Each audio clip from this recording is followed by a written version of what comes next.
అనకాపల్లి జిల్లా నక్కపల్లిలో హోంమంత్రి వంగలపూడి అనిత ఆధ్వర్యంలో వరలక్ష్మి వ్రతం ఘనంగా నిర్వహించారు. పాయకరావుపేట నియోజకవర్గంలోని 4 మండలాల నుండి సుమారుగా 4000 మంది మహిళలు పెద్ద సంఖ్యలో తరలివచ్చారు. వేద పండితుల ఆధ్వర్యంలో శాస్త్రోక్తంగా ప్రత్యేక పూజలు, వరలక్ష్మి వ్రత కార్యక్రమాన్ని నిర్వహించారు.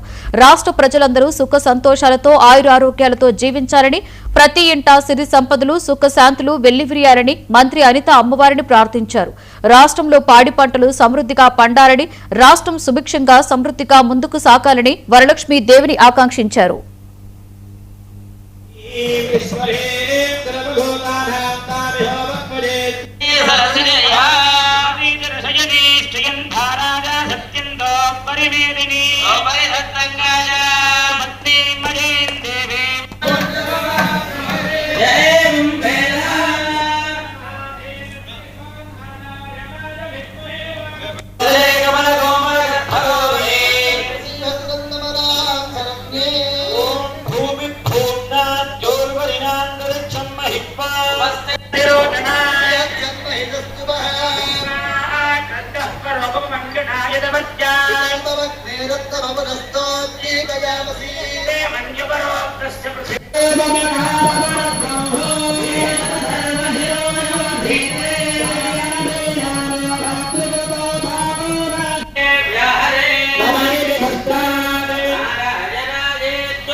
Chana